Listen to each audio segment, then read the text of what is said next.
Hello, I am Evangelos Terpos. I am a professor of hematology from the University of Athens School of Medicine, and I'm here in Amsterdam from the European Hematology Association annual conference in order to discuss very important data for the myeloma treatment, mainly maintenance data, but also data on quality of life and real-world data. For this discussion, I have with me Professor Michele Cavo from the University of Bologna. We have Dr. Eloísa Riva from the University of Uruguay in Montevideo, and we have Fredrik Schjesvold from the University of Oslo. It is, to be honest, an Oslo myeloma center from Norway in order to discuss this data. So in this meeting, we had novel data about ixazomib maintenance therapy after autologous transplantation, and these data were presented by Michele Cavo in a poster session in order to see the deeper response of ixazomib after maintenance therapy. We do have lenalidomide maintenance approved in multiple myeloma for patients who are eligible for transplant after transplant. Now it seems that we are going to have a second drug, ixazomib. So Michele, as you are the first author of the abstract, can you tell us a little bit about the findings of this paper and what do you believe is going to be the role of ixazomib in this setting? Data about ixazomib maintenance are coming from the Tourmaline M3 trial. The comparison between ixazomib versus placebo showed a 5-month improvement in median PFS, and importantly, the rate of discontinuation with ixazomib was very low. Approximately 7%, and I think that this should be kept in mind in order to try to balance the pros and the cons. Obviously, the follow-up is still not enough mature for an overall survival analysis, and the analysis will be performed with a longer follow-up. At this meeting, data presented were related to the improvement in the quality of response for patients who were kept on therapy and continue to stay on therapy, and for those patients who had an improvement in the quality of response, there was obviously an improvement also in the overall outcome. This data still need to be confirmed with a longer follow-up, but I think that at this time ixazomib may be considered as an alternative option in addition to lenalidomide, that at this time is the only EMA-approved novel agent for maintenance in myeloma patients. I want to ask Eloísa and Fredrik, do you have lenalidomide maintenance in your countries? Do you use it in your clinical practice? And if yes, what do you believe is going to be the impact of this study to your everyday clinical practice? Well, in Uruguay, we have lenalidomide as maintenance choice for transplant-eligible patients after transplant for 2 years. This is a recent incorporation of this drug in the maintenance setting. However, this is not the case in many other countries in Latin America, particularly in the public setting, where thalidomide and dexamethasone are still the only options that the physicians have for maintenance. And lenalidomide is also approved in the transplant-ineligible setting for a long-term treatment. Do you see a role of ixazomib in your countries or in other Latin America countries for the maintenance settings? And if yes, in which setting do you see?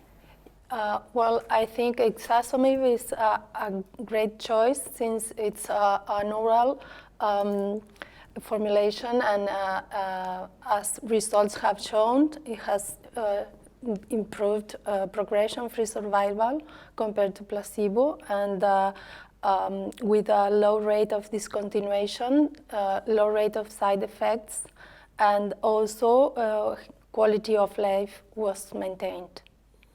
Fredrik, how do you see this data? There are a lot of physicians from the Nordic countries who say that the duration of PFS, for example, with lenalidomide seems to be more important than that reported with ixazomib.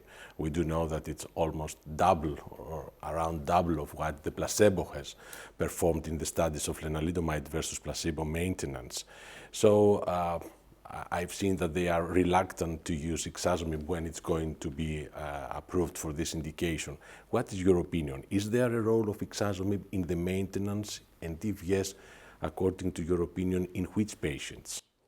I think so far, the data for the Revlimid maintenance is much more mature. You have survival data, you have several studies, so it's a quite unfair competition with this quite early data from one study. And the Revlimid data are good, they are standard of care. We can, actually not like Uruguay, use it. It's not reimbursed in Norway. So we still have that sort of problem because it's too expensive. But that is the standard of care before this study comes along. And I think it's as long as you don't go head to head and the data seem not to be, at least not better, it's difficult to sort of replace lenalidomide in any case. But I think the difference is mainly that lenalidomide has a much higher rate of discontinuation. The tolerance is worse in more patients. So I think the alternative, to have this as an alternative, is, for me, is what I see it as today. A patient that cannot receive lenalidomide because of comorbidities, or that doesn't tolerate the drug, which is not an insignificant number of patients in a clinic that has to stop this treatment. And then ixazomib is, the alternative option. And I think it's very good to have an alternative option in these patients. You are the first author in a similar abstract. I think it is a sub-analysis of this study, which is related to the quality of life. Do you want to comment on that? I can just refer to briefly. It's sort of the first placebo-controlled study in this setting with a quality of life analysis. And it's, to be very simple, it's completely the same. The quality of life is not different in any aspect. There's two major scales and subscales analyzed, and there's no, in no sense does it reach the point of minimal clinical important difference. So and that's also the experience from the study. We had quite a lot of patients there, and it was impossible for us to know if a patient received placebo or if it received ixazomib. It was impossible to tell. At least without looking at the response rates. So I think that's different from lenalidomide, where you see more subjective problems, in my opinion. I think there are important considerations for the maintenance therapy. One is that with lenalidomide maintenance, possible patients at high-risk disease or ISS3 seems not to have, at least in the meta-analysis, the best outcome. On the other hand, also in some patients, lenalidomide has some side effects like fatigue, and also it is the secondary primary malignancy issue that for this reason, in many countries, Uruguay probably included, they give lenalidomide for 2 years and not till progression. Do you want to comment on that? How do you see ixazomib being in this setting? I think that when we are discussing about the potential advantage of ixazomib, one has been already raised, that is an option for those patients who become intolerant to lenalidomide and for whom there is the possibility to switch to a more safe and tolerable agent. The second is related to the lack of an overall survival benefit, in particular subgroups of patients included in the lenalidomide meta-analysis, in particular patients with ISS3 and patients with a high-risk cytogenetic profile. Although at this time data are quite controversial controversial since there are signals from the myeloma 11 trial supporting a potential advantage of lenalidomide also for patients with 17p and or T414 translocation. However, ixazomib is a proteasome inhibitor. Many of us think that proteasome inhibitors do work very well in patients with high-risk cytogenetic abnormalities, and studies aimed at combining lenalidomide with ixazomib in the overall patient population, and in particular subgroups of patients, are still running, and I think that we need to wait for these data in combination. Eloísa, what is your experience with lenalidomide maintenance? Do you believe that it is an extremely safe drug? Do you see secondary malignancies? Have you had anything in the Uruguay myeloma study group? And do you believe that ixazomib can give an alternative for these problems? Well, with lenalidomide, we observe fatigue as the main side effect. We also have lenalidomide available for the relapsed setting. That's why patients do tolerate worse the drug also. And for high-risk patients and ISS3 and also high LDH, as said, lenalidomide has not been a very effective drug, or as effective as in other subgroups. That's why, I'm taking into account your own results, we provide bortezomib for 2 years for patients with high risk in Uruguay.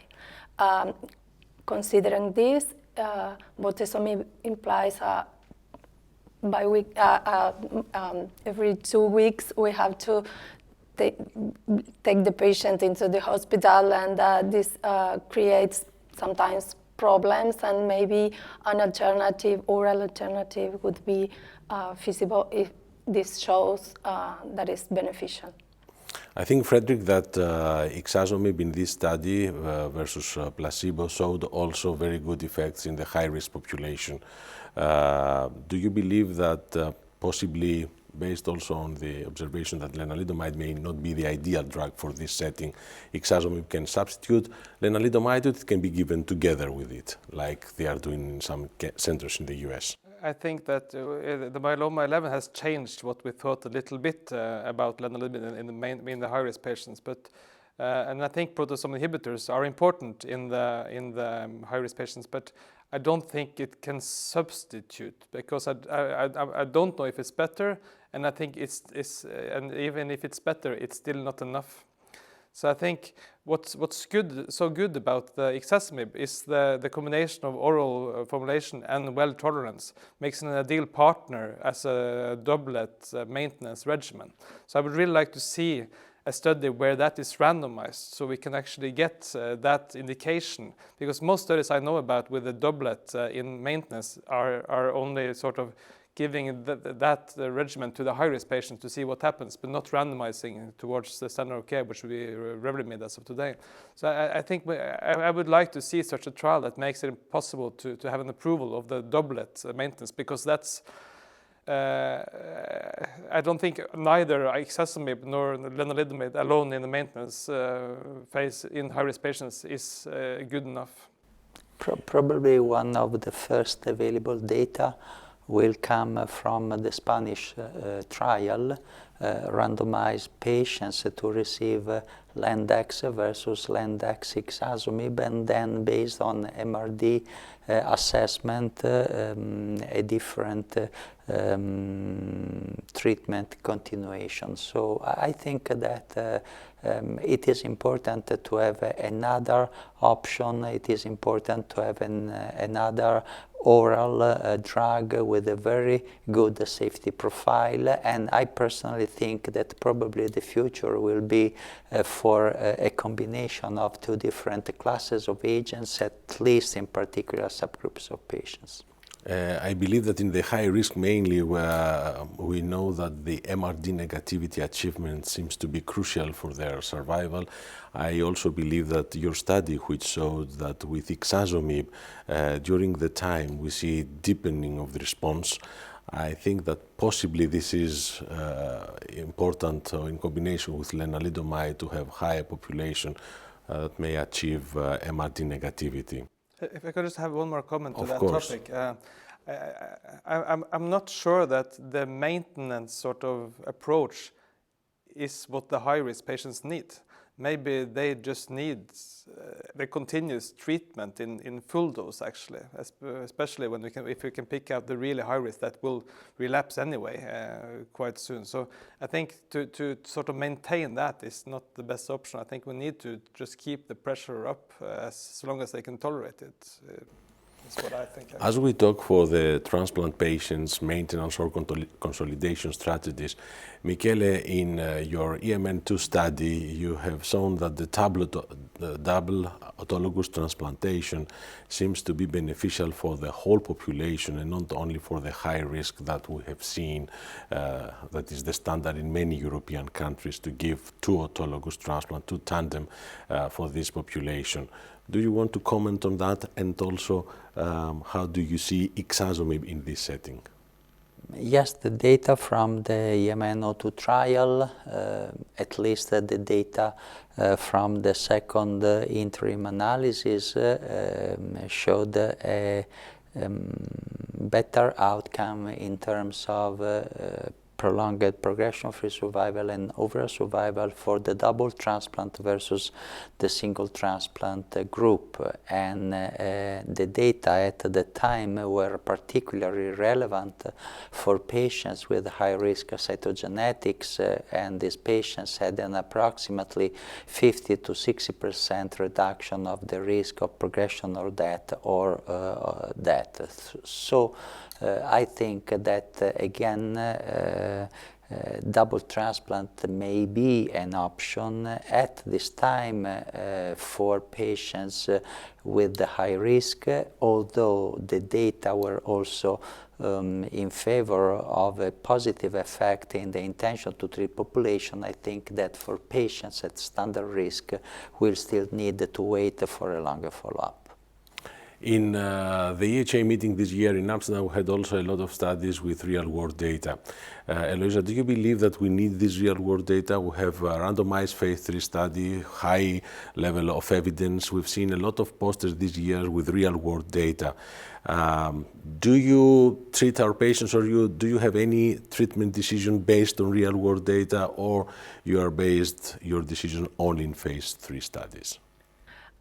Well, in Uruguay, we have a particular way of funding for high-cost procedures and drugs. And for the whole population, particularly in the high-risk setting, we are now treating patients with VRD, 4 cycles, double autologous stem cell transplant, and bortezomib maintenance. This is for the whole population. And, but this is not the standard of care in the rest of Latin America. We, as part of the GELAM group from Latin America, we are more than 20 countries represented in that group. And although many drugs are available, patients do not have access. I mean, they are commercially available, but they have no access. And as shown in some of the posters in this Congress, there is a big discrepancy between guidelines and evidence and what's done in real life. One of the posters showed that there is no standard of care in newly diagnosed patients, even transplant eligible or not, or transplant ineligible. Fredrik, are you interested in real-world data? I mean that many physicians say that real-world data are important because patients, elderly, frail, or those with renal impairment, other subgroup of patients cannot participate in clinical trials because of the inclusion and exclusion criteria of these studies. So approximately a population depending between 20 or 40% of myeloma patients are not, cannot participate in the clinical trials, and the clinical trials cannot correspond, the results of these trials cannot correspond to these patients. What is your opinion? Do you need the real-world data mainly for this population?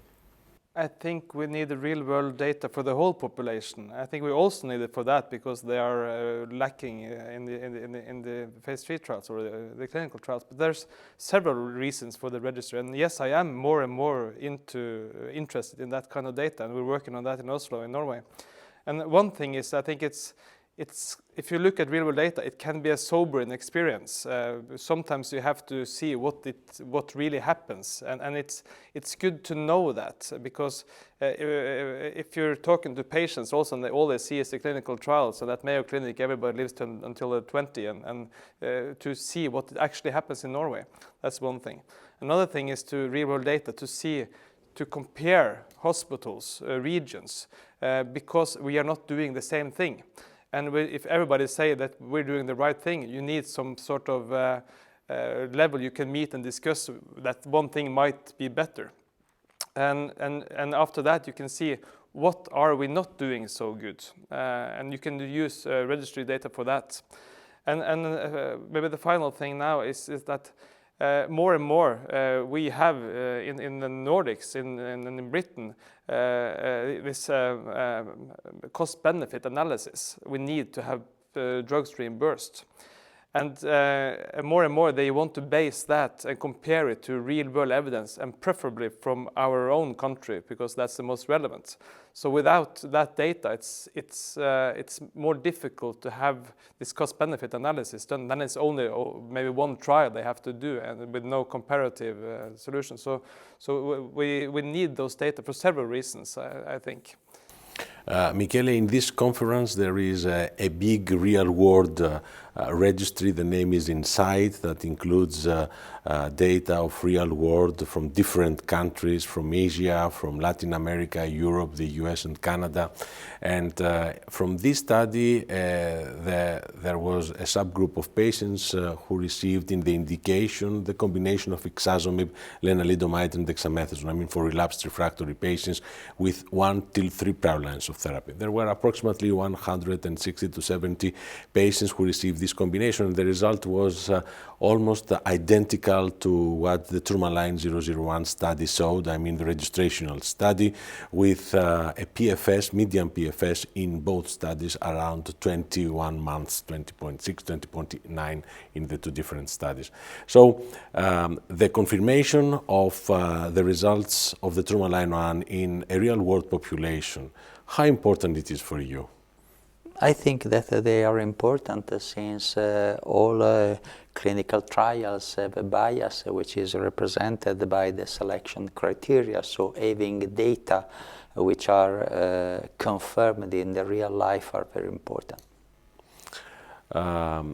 Do you want to comment on any other issue that was presented in this EHA meeting? Was something that will change your treatment decisions in the near future? I think, but the data were already presented 2 weeks ago at ASCO, that results from the Cassiopeia trial will confirm that we are progressively moving from a 3 to a 4 drug induction and consolidation regimen. The data are still preliminary, related to the part 1 of the study. However, they are impressive in terms of progression-free survival benefit and also increase the MRD negativity.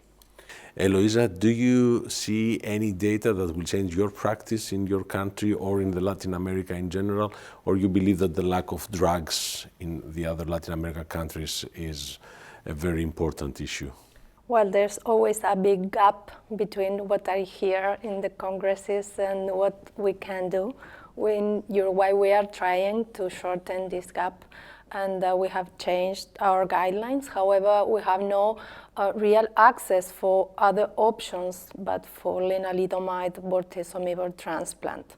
I mean, other novel drugs are exciting. I mean, just the Cassiopeia results are very exciting, but honestly, this is not something that we can have available for all patients in Latin America.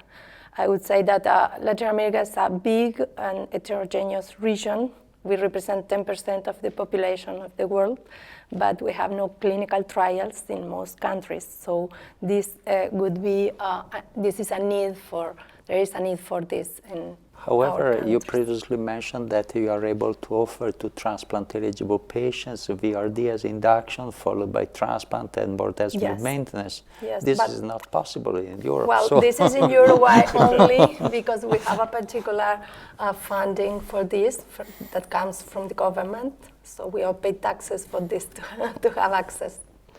Fredrik, may I have also your comment on the IRD real-world data, which showed similar efficacy and safety with the one reported in the MM01 study? I thought I were going to comment on what the change of practice would be after this last weeks. Can I do that first? Of course. Yeah, because I find the main thing that is sort of can immediately actually have an effect when it's matured a little bit is the new data for smoldering myeloma, the high-risk population, and the data with the lenalidomide treatment with a very long PFS benefit. That is something that we have to consider to change immediately, and that's the main answer for that. It's actually from ASCO 2 weeks ago, but it's been also discussed here at ESA. Regarding the IRD, what I see is that some drugs are able to recapitulate their clinical, or at least more closely to the clinical trial data in the real-world evidence. And that's more often the well-tolerated drugs, I think. That's sort of the general picture.